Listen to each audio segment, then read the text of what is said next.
Yes. Yes.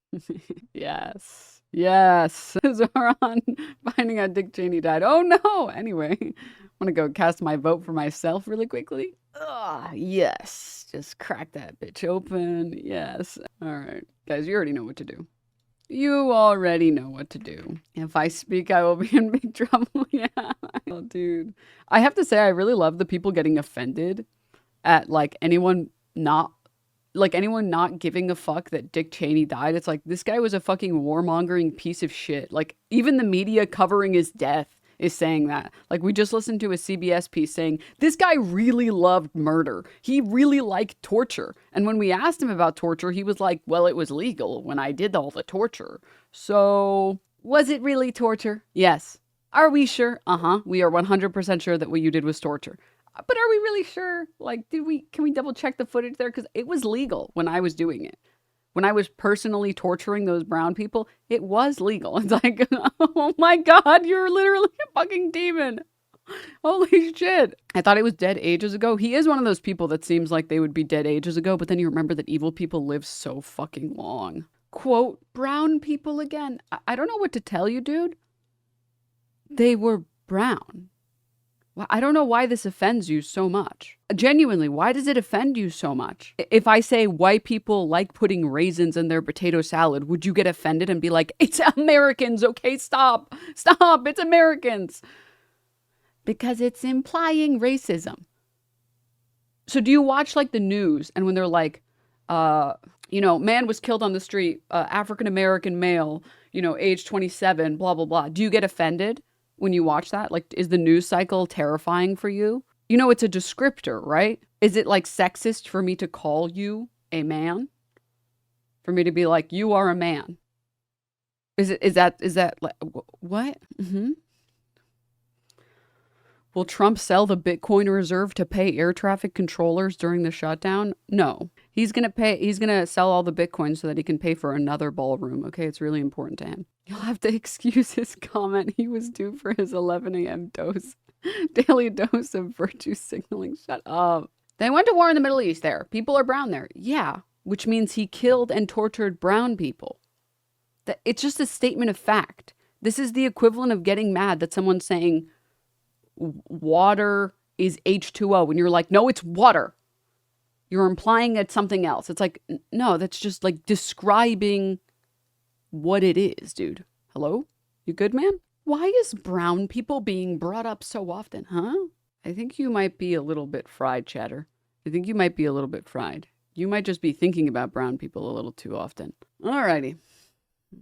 If you get offended anytime someone says the terms brown people, this might not be the stream for you, man. I'm going to be totally real with you. If that offends you, if a person saying brown people got tortured and not saying Iraqis got tortured, if that's too offensive for you, you can go somewhere that offends you less and offends your weak sensibilities less, okay? Okay. I'm the one calling out the racism.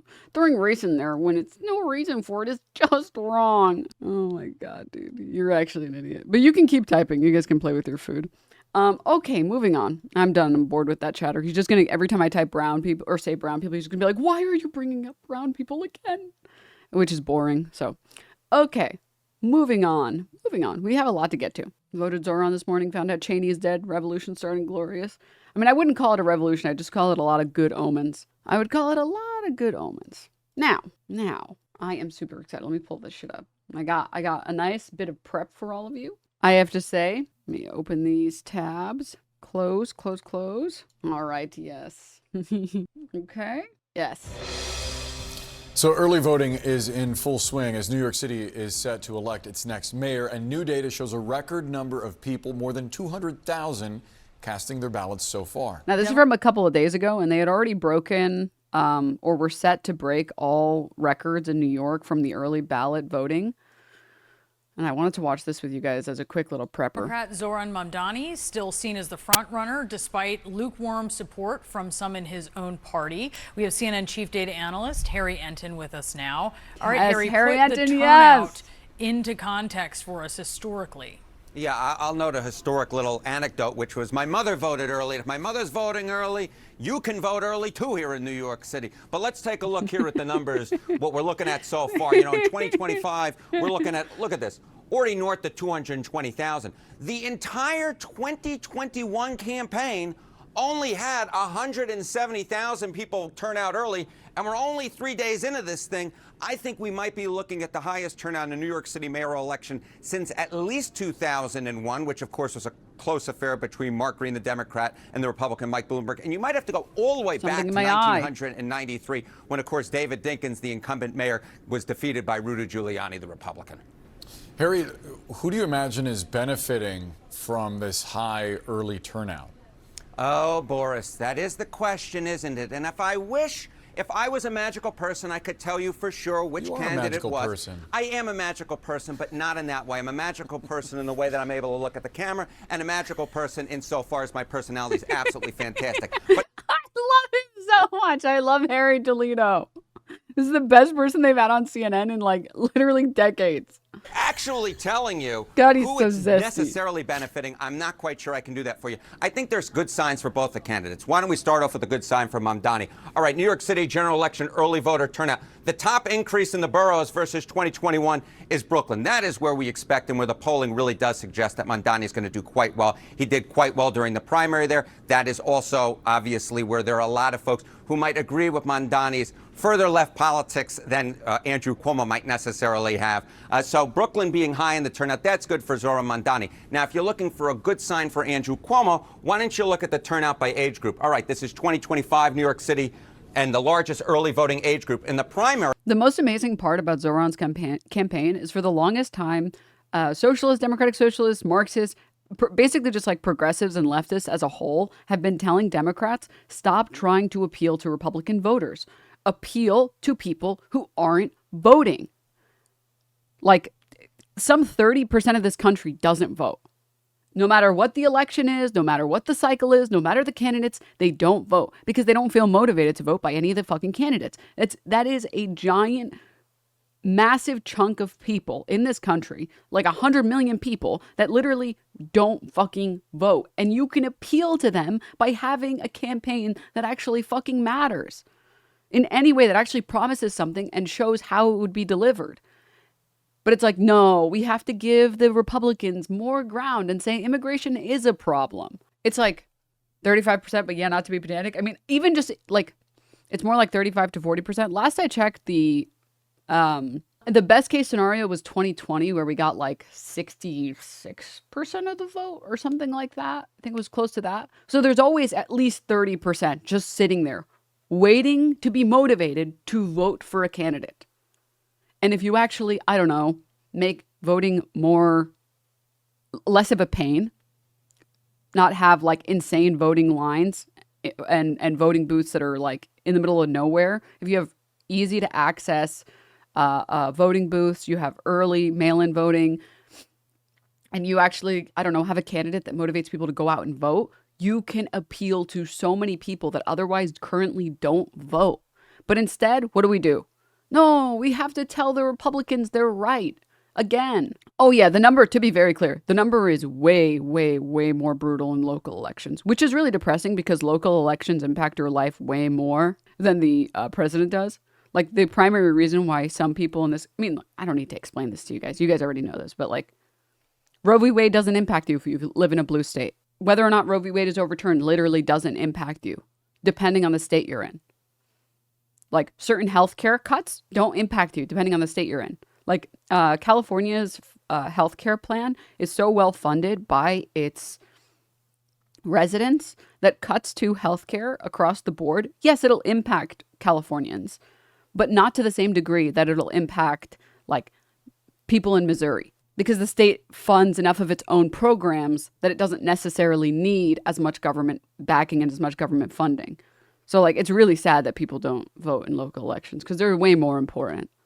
It was younger voters, those aged 30 to 34. That was the top group in terms of turnout in the early vote. Now look at this side of the screen. Look at what we have here in the general election so far. It's actually early voters who are making up the larger share of the early votes so far. 65 to 69 is the large group. That, of course, is a group that Andrew Cuomo is expected to do very well amongst. He's expected to do poor among younger voters. So the fact that older voters are turning out to vote so far, that is a good sign for Andrew Cuomo. I won't tell you, though, which age bracket my mother belongs to, because She's a Sliwa believer. I can feel it. I'm very young. She could be very young, too.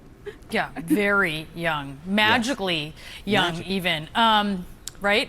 So, see what I did there? Okay, Mamdani, though, he's still the favorite.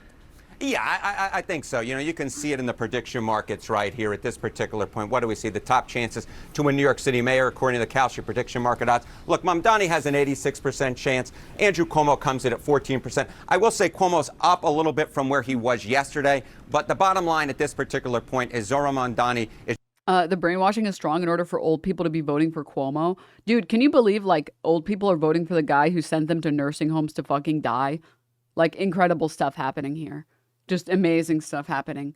But more importantly, it's just that, like, I think a big part of it has to do with the fact that Mamdani is so pro-Palestinian and he's so anti-genocide. Whoa, what a crazy, bold stance to have, being anti-genocide. And that we already have seen polling that shows that, like, younger voters resonate with an anti-genocide message in a way that older voters don't. So that's like an entire segment of people that otherwise don't want to vote if the candidate can't talk about genocide and, like, condemn it, are willing to now consider the candidate because they're willing to do the very bare minimum, which is say genocide is bad. Israel is doing a genocide. And then Mamdani took it farther and said, I would arrest Bibi. Like, holy shit, dude. It's insane to me that, like, people like Hakeem Jeffries literally cannot fucking read the room at all and recognize that despite how much he doesn't want it to be true, this is the future for the Democrats. If Democrats want to be relevant, this is what they need to do. Is driving the subway car. He's driving the bus. He's not driving the car because, of course, most people in New York City actually commute via mass transit or by walking. They don't drive their cars. So at this particular point, Mamdani is the favorite. Andrew Cuomo's got a shot, perhaps a little bit up from where he was just a few days ago. But at this point, Zohran Mamdani is in the driver's seat, guys. A magical and humble, we should add. So humble. Yeah. I know. I know. From the Magic Ball Force. I just want to thank you all for this beautiful segment. It's going to stay with me for a long time, as well as our viewers. Harry, thank you. Look, I like, I'm sorry. The fact that this is Jeffries talking about Mamdani, it's literally just like he's coping and seething because he can't believe that Americans actually want a candidate that calls themselves a democratic socialism. To the polls on Tuesday, and leaders on Capitol Hill are going to be paying very close attention. Will the election results Tuesday night give either party a clue about how voters feel about the shutdown as it enters week 5? And joining me now is House Democratic leader Hakeem Jeffries of New York. Oh, I think we're officially in the longest shutdown. Leader Jeffries, thanks so much for joining us. So even these emergency supplemental funds for SNAP, even if they ultimately, the Trump administration. Yep, as of, I believe, 2 hours ago, this is the longest shutdown in U.S. history. Congrats! Yay! Let's go! Government shutdown! Yay! New record! America number one! Number one! USA! Administration ultimately does use them. It's only enough to keep benefits going, food stamp benefits going for 2 to 3 weeks, which is significant, but obviously not a long-term solution. I understand why Democrats are voting against the continuing resolution to fund the government. You're fighting for the extension of the Obamacare premiums. You're fighting to restore Medicaid funds. But I wonder, when these SNAP funds are gone, whether this week or 3 weeks from now, if the contingency funds are used, are you worried at all that that pressure point will cause more Democrats to rethink the strategy and maybe ultimately vote for the government funding bill? Well, we're continuing to make life better for the American people. We want to reopen the government. We want to enact a bipartisan spending agreement that actually makes life better for everyday Americans. And of course, we want to make sure that we can decisively address the Republican healthcare crisis, which is crushing people all across the country, including working class America, rural America, urban America, small town America, the heartland of America, and black and brown communities throughout America.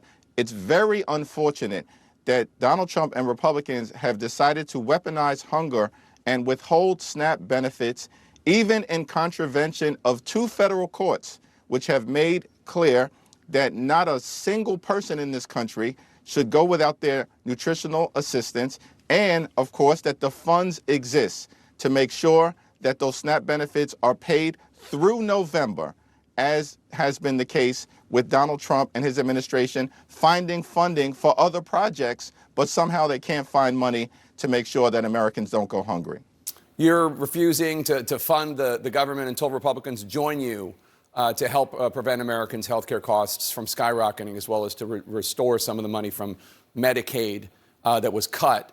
I understand why Democrats are making the choice, but you acknowledge that it's a choice here, right? No, what I acknowledge is that we're asking Republicans to sit down, as we've indicated our willingness to sit down with them anytime, any place, anywhere, either at the Capitol or back at the White House, in order to find a bipartisan path toward enacting a spending agreement that actually makes life better for the American people. So yes, we are committed to doing things like lowering the high cost of living for the American people in an environment. But you don't want to back a candidate that's promising to do exactly that and is actually motivating people to go into the streets and actually vote.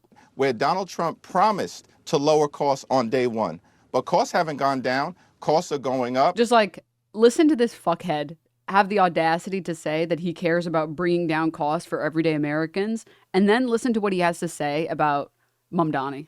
Housing costs are up, grocery costs are up, childcare costs are up, electricity prices are through the roof, and now because of the Republicans' refusal to extend the Affordable Care Act tax credits, we know that tens of millions of Americans are about to experience dramatically increased premiums, co-pays, and deductibles, such that they will be unable to go see a doctor. In some cases, Jake, you're talking about premium increases of $1,000 to $2,000 per month.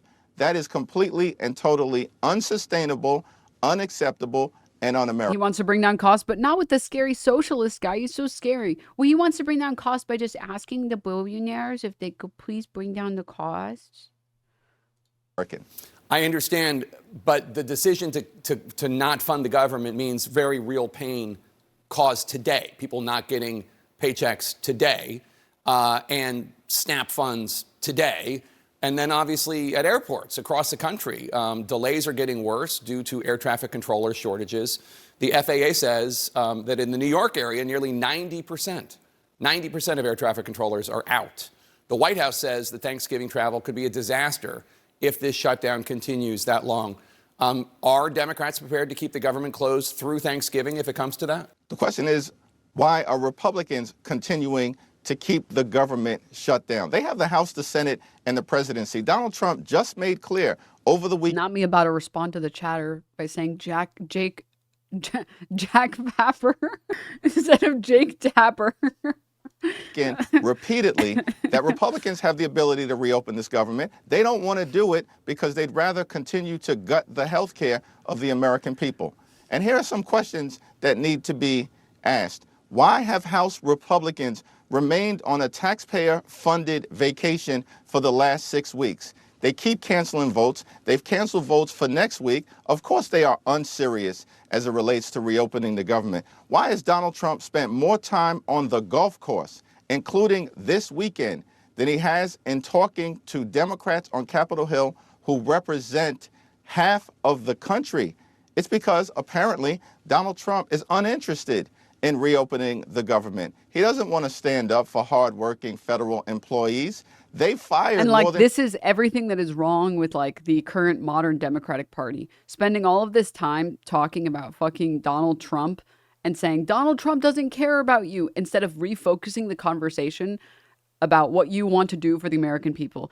Like Mamdani's really good about this. So are like a million other candidates that are progressive, like Grijalva's content online has also been really good about this stuff, where you don't spend the majority of your time talking about Trump. You spend the majority of the time saying, I'm going to do this, I'm going to do that, I'm going to do this, because then the conversation refocuses there. And when people bring up Trump, you scoff. 200,000 federal employees prior to them shutting the government down on October 1st. And why are Republicans so unwilling to even sit down and have a conversation with their Democratic colleagues on Capitol Hill in order to find a bipartisan path forward? It's because they are trying to inflict this cruelty on the American people. And Jake, this is a group of folks who passed their one big ugly bill, largest cut to Medicaid in American history. At the same time, They cut $186 billion from SNAP, literally ripped food out of the mouths of hungry children, seniors, and veterans. They did this in July, and that was done. Bro, they need a new ballroom. Leave them alone. So they could reward their billionaire donors with massive tax breaks that they made permanent. And now they're unwilling to extend tax credits for working class Americans. So you alluded, it's all unacceptable, and it's obviously part of their plan. So you alluded to President Trump saying that the Senate Republicans have the power to pass the government shutdown. He's saying that by saying that they should get rid of the filibuster. You're saying that they should get rid of the filibuster and just own this entirely? No, what I'm saying is that that's a decision ultimately for the Senate to make. However, President Trump has acknowledged, listen, from the very beginning of this presidency, he's enacted a my way or the highway approach to jam their extreme right-wing ideology down the throats of the American people. Reckless Republican policies, which are now causing hospitals, nursing homes, and community-based health centers to close all across the country. Now he's saying to his Republican colleagues, senators, those who actually just work for him because they don't work for the American people, reopen the government, and they refuse to do it. Big elections coming up. Nike said it best, the Democrats are great at pointing out the problems, but they refuse to give any solutions. Correct. They refuse to even pretend like they want to give solutions. Up in just 2 days, governor's race in Virginia, governor's race in New Jersey, and then the mayor of the city in which you live, New York, New York. You've already cast your ballot for mayoral candidate Zohran Mamdani. Do you see Mamdani as the future of the Democratic Party? There's only one correct answer, Jeffrey. Come on, you got it. No, I think the future of the Democratic Party is going to fall, as far as we're concerned, relative to the House Democratic Caucus and members who are doing a great work all across the country as it relates to our need to both take back control of the House, but in doing so, make sure that we're communicating to the American people like we understand you deserve better. You deserve better, Americans, but no, we won't actually recommend, endorse, or encourage anyone like Mamdani that's actually trying to make the country better. The country that you have received. Donald Trump and Republicans have gone way too far and have failed to deliver anything meaningful for the American people. And as Democrats, we're going to focus on lowering the high cost of living. How? By doing fucking nothing? On fixing our broken healthcare system that Republicans continue to make worse with their toxic policies. And of course, on cleaning up corruption in the Congress, in the courts, and within the administration, with Donald Trump running the largest pay-to-play scheme in the history of the country. So we're going to continue to affirmatively lean in on the issues that we know matter to the American people. I expect that we're going to see a big night on Tuesday in New Jersey and in Virginia, and certainly as it relates to Prop 50 in California, where we stop Trump from stealing the election. And then that'll lay a foundation for Democrats to take back control of the House in 2026. Well, I mean, I asked you if Mamdani was the future of the party, and you didn't answer the question. You said the House Democrats are. I would note that at least a couple House Democrats from the New York area are not endorsing Mamdani. Your endorsement took a long time. Schumer still has not endorsed him. Are you concerned about Republicans using him as a lightning rod so as to hurt your ability to win back the House in 2026? No, the lightning rod, in terms of what's going to impact the ability of either side to win control of the House or hold control of the House in 2026, is going to be the failure of Republicans to actually deliver on the promises that they've made and to actively make life worse for everyday Americans. The country knows that we're heading in the wrong direction. We see it repeatedly. It's like, how do you not see the type of motion that Mamdani has, and you don't realize you need to capitalize on this as quickly as possible? Even Hochul can recognize this right now and be like, oh, he got motion, huh? Oh, I can't just ignore him. Fuck.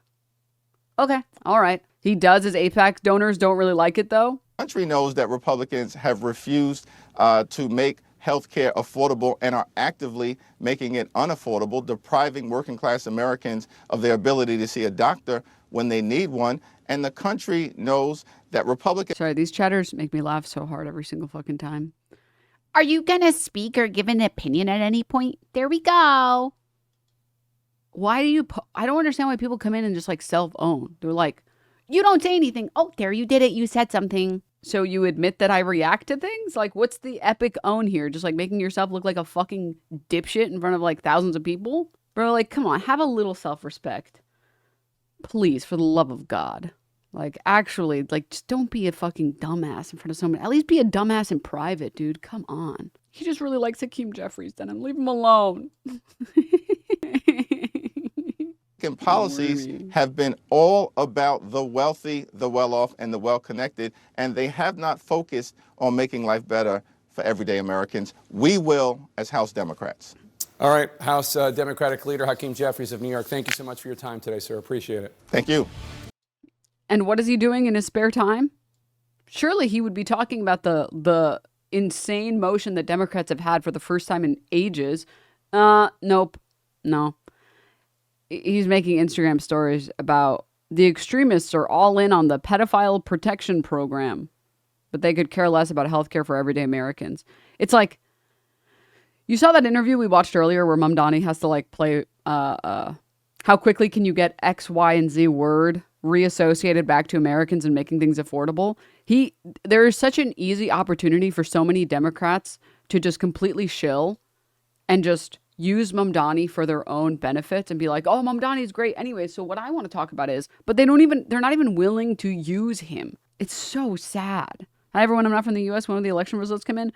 They don't get finalized until, I think, 9 p.m. EST. All right. And then I wanted to show this really quickly. One sec. This is more recent. It's the last full day of campaigning today. The final day of voting is tomorrow. Democrats banking on high-profile races, governor's races in Virginia and New Jersey, and the New York City mayoral race catching a lot of attention. CNN chief data correspondent Harry Enton is here. There's a real mixed bag here as far as ideologies go, where you've got, moderate candidate in Virginia and you've got a Democratic socialist in New York City. I guess the question is, how can they both be seen as bellwethers? I mean, the common denominator here is Donald Trump. And Democrats slide in. Yeah, I'm sorry, dude. He has too much swag. On the precipice of delivering a huge blow to Donald Trump in his second term. What are we talking about here? Well, why don't we just look? Democrats lead all the key races. You go to New Jersey governor. That's really the only close one. Mikey Sherrill, the Democrat, up by 6 points. Abigail Spanberger in Virginia, up by 10. And Zohran Mamdani. I'm not going to lie. Cheryl is a little depressing for me. It's a little bit.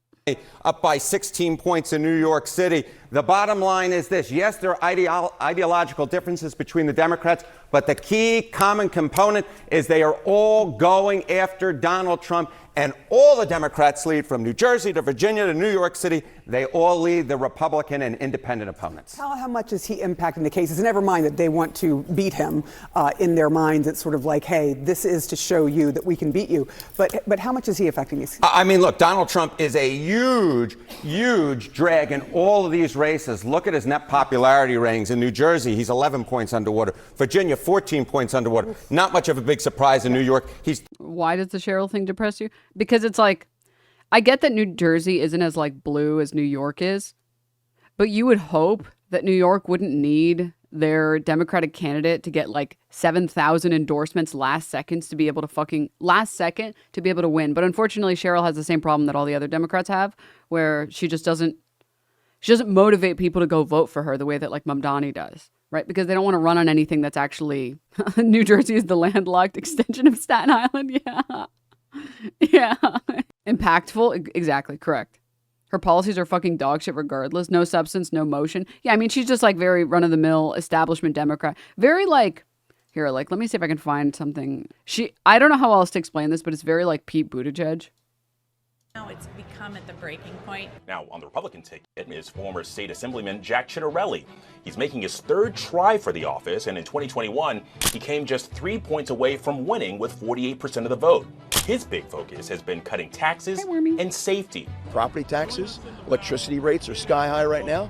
We have a public safety crisis across the state. Nonviolent crime has spiked. And while right now a majority of the polling favors Cheryl, no party has ever held New Jersey's governor's mansion in 3 consecutive elections since the 1960s. Now, this race hasn't been... Like, I get nobody gives a shit about New Jersey because, like, who cares? But unfortunately, there are, like, ripple effects of, like, someone like Mamdani winning, and there should be ripple effects Like other states should be able to recognize other districts and other reps, other people that want to run for mayor or governor or whatever, should be able to recognize how much motion they could easily get just by running on a progressive ticket, just being willing to call Israel's genocide a genocide, being willing to actually allocate funds towards infrastructure and communicate that directly to your audience or like to your constituents. But no motion, motionless. Been without controversy. In September, the National Archives blamed a technician's mistake for the release of Cheryl's unredacted military records, including her social security number. It sparked outrage. Her campaign accused the Trump administration of weaponizing government agencies against the president's political opponents. The world now knowing that she was punished at the Naval Academy. She wasn't allowed to walk in the graduation. Chitterelli, who again So motionless. never worn the uniform, attacks not just my service, but the service of police officers, the service of federal prosecutors, etc. Another moment was during their second debate. Shame on you, sir. Shame on you. Things got really heated when Cheryl brought up a report that Chitterelli's old medical publishing company had downplayed the dangers of opioids. As he made millions, as these opioid companies made billions, tens of thousands of New Jerseyans died. Something he threatened It's to like, sue you would think that that would be a motionful statement, but then they don't, in classic Democrat fashion, they don't take it anywhere. her over and called her claim a desperate campaign on behalf of a desperate candidate. With regard to everything she just said about my professional career, which provided my family, it's a lie. I'm proud of my career. But ultimately, what's at stake here? With redistricting fights, economic stress, and National Guard deployments at the forefront of American minds, state leadership matters a lot. She delivered that line with the conviction of ordering salad at dinner. Shame on you. I'll have the chicken Caesar. And both parties know it. If you need more evidence, this race is top priority. Former President Barack Obama campaigned in person with her over the weekend. Like, imagine being so motionless that you're, what is it, +6 right now? +6 after getting the Obama endorsement, which I think there's still no, I'm calling it an endorsement, but it's a little bit lighter than that. But calling it, when Obama is campaigning with you, meanwhile, Obama has given no help to Mamdani at all. He gave him one phone call where he's like, bro, your bitch too bad. Your weed too loud, man. You need to stop. They're gonna get your ass, man. You need to stop. Like, you have some of the biggest names last minute endorsing you, last minute encouraging people to vote for you in New Jersey, and you're +6 against Chitterelli. Like, fucking Stephen Colbert, last minute, he's like, dude, we need her to win. Oh, God. Or sorry, not. This is Stephen Colbert, right? Yeah. 21 hours ago. Please go vote for her. Serving the goals of justice and fairness, then serving New Jersey's 11th District in Congress. And I know she's going to make New Jersey proud. Imagine being +6 when this is the media that you have in Jersey. Meanwhile, Mamdani's +16 and he can barely get anything. Like, it's actually depressing. This is what I meant, chatter, if that makes sense to you. It's like Democrats see this, like, the perfect model set in front of them. Like, it's literally a beautiful model that is guaranteed to win. And they're like, oh, but I don't know. I feel like we should make promises and not actually explain how we're going to enact any of these solutions. Impacting the cases, never mind that they want to beat him. In their minds, it's sort of like, hey, this is to show you that we can beat you. But how much is he affecting these? I mean, look. Yeah, please go vote for her. She's gonna oppose Trump or something. Yeah. Maybe an Obama endorsement would be detrimental to Mamdani, actually. No, I don't think so. I definitely don't think so.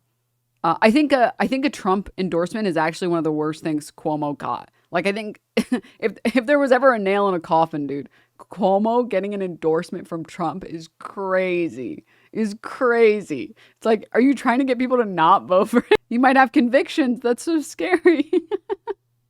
I haven't followed the Virginia race well enough because, I don't know, I'm a New Yorker. I care about New York. I care about New Jersey, a handful of others. But yeah.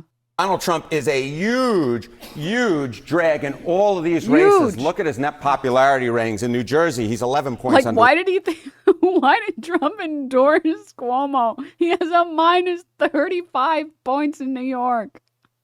The only thing that's worse than a Trump endorsement is like an Elon endorsement. Oh my God.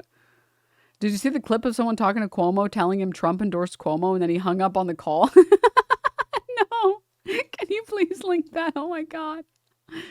Water. Virginia, 14 points underwater. Not much of a big surprise in New York. He's 35 points underwater. And I will note nationally in my aggregated polls, he's about 13 points underwater. In our CNN poll, he's way below that, which looks a lot like New Jersey, a lot like Virginia. So these races, in my mind, could be huge bellwethers going into next year to understanding how Donald Trump is impacting these races. He is a huge, huge drag in across the board, New Jersey, Virginia, and New York City. Do these races tell us anything about the midterm as to what happens here and what might happen in the midterm? Yeah, okay. So, I was mentioning, of course, Donald Trump being a huge drag, right? He's at his second term lows, not just in our CNN poll, but across the different polls that we were looking at this weekend. And why is it that these races are so important? We'll go back. Before we get into why these races are so important and why this huge drag is so important, hold up.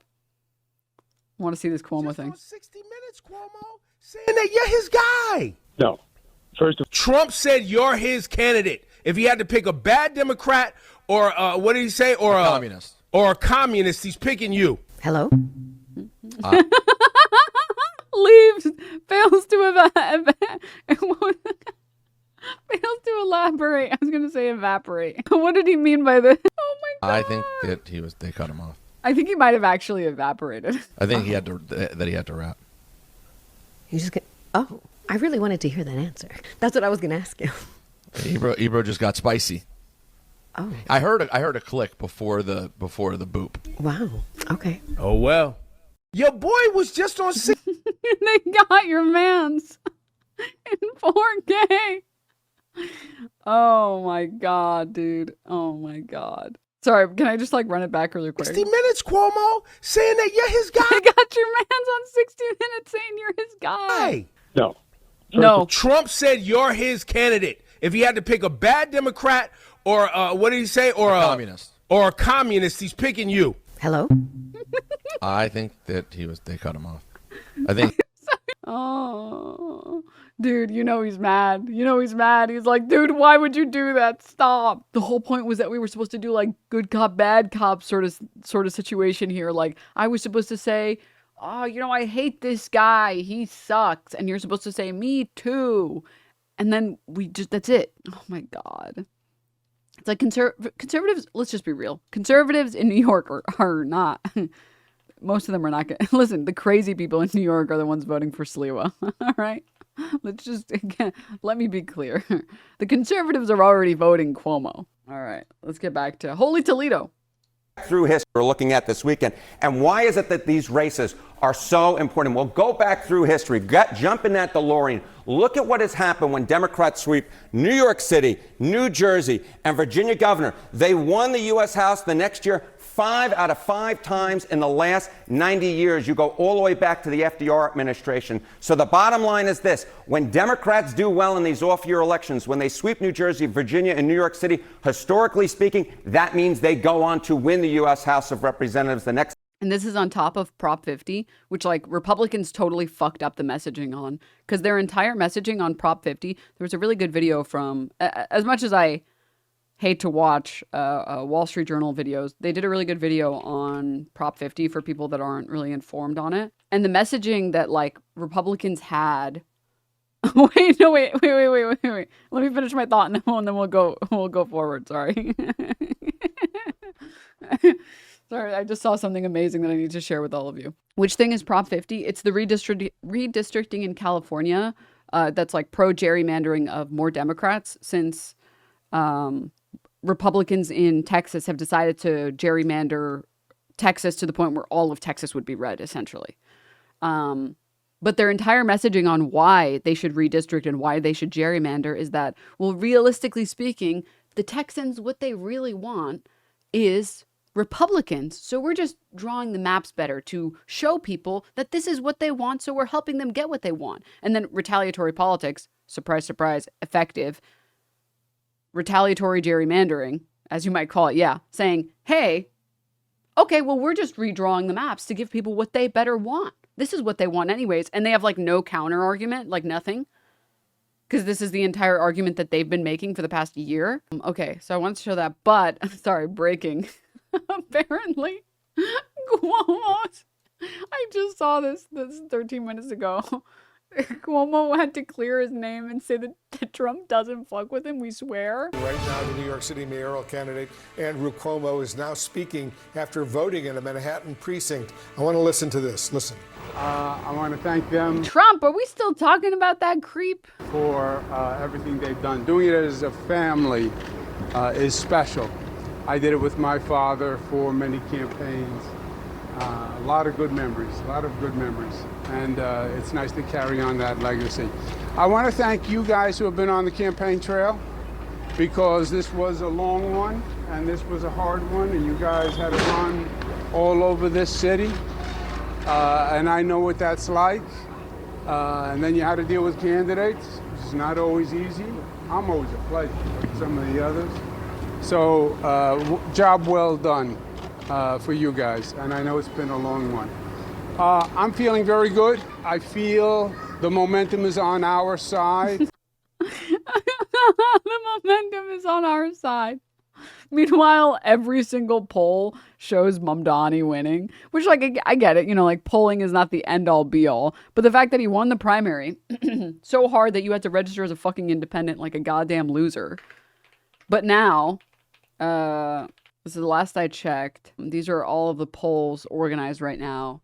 And all of them put Mamdani ahead. And, like, from my understanding, Atlas Intel is, like, pretty good. They're, like, one of the highest rating polling in terms of, like, accuracy. The margin of error is pretty small.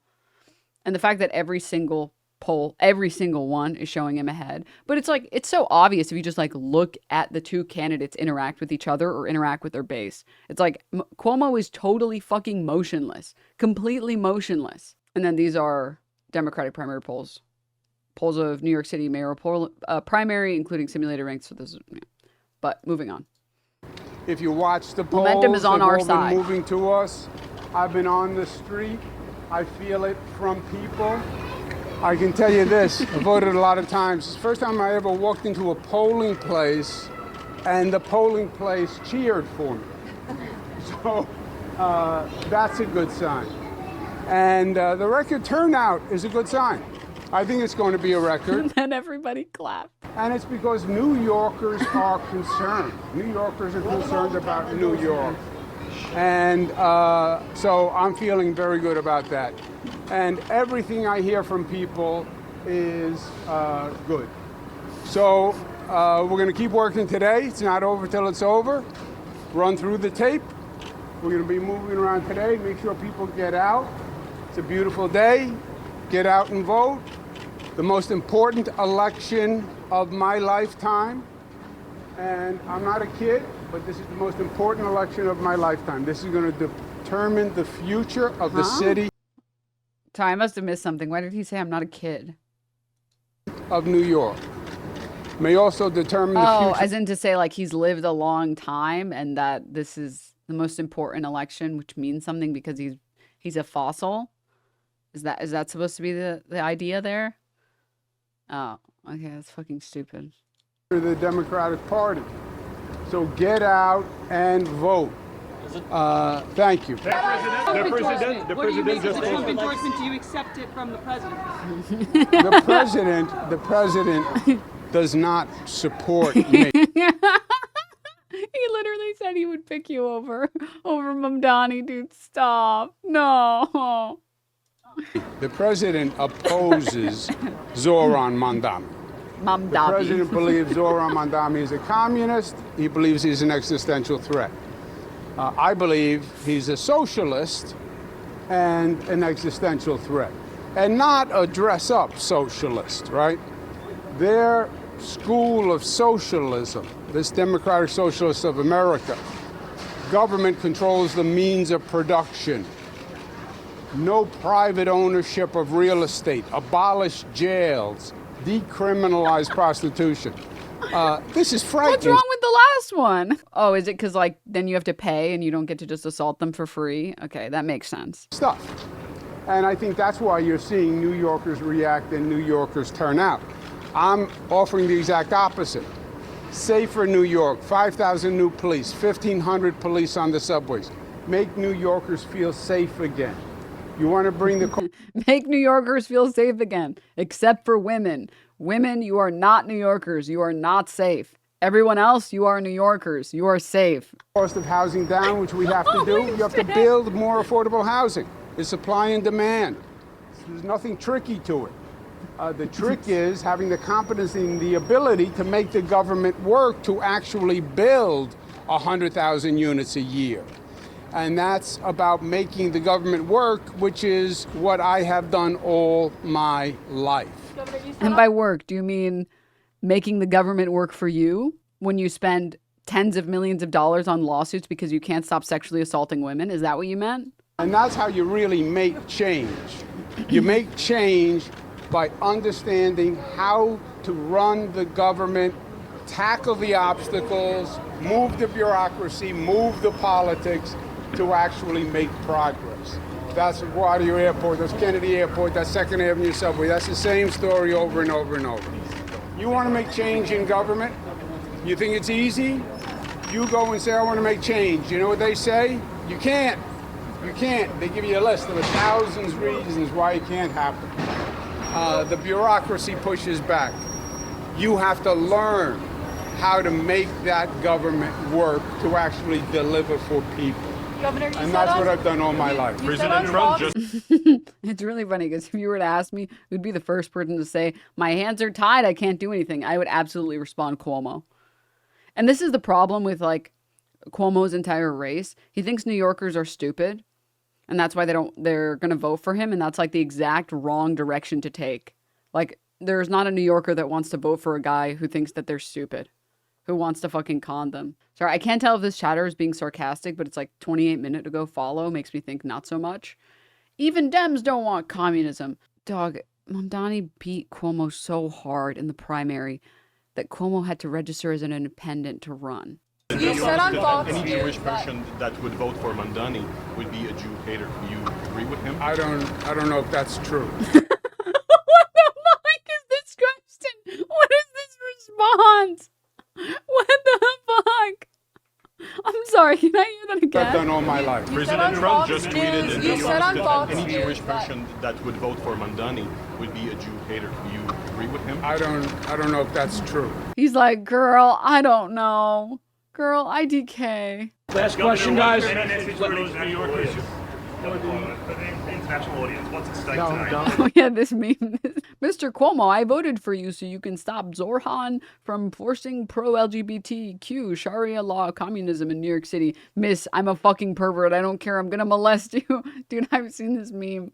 And oh my God, they really capture Cuomo's essence very, very well. This is all I see when Cuomo speaks. This is just like a photo of Cuomo. Please, corporate would like you to find the difference between these two photos, and it's just like this one. Kyle Klinsky was putting this out. God bless him. Dude, Kyle Klinsky's been on one. He is full on.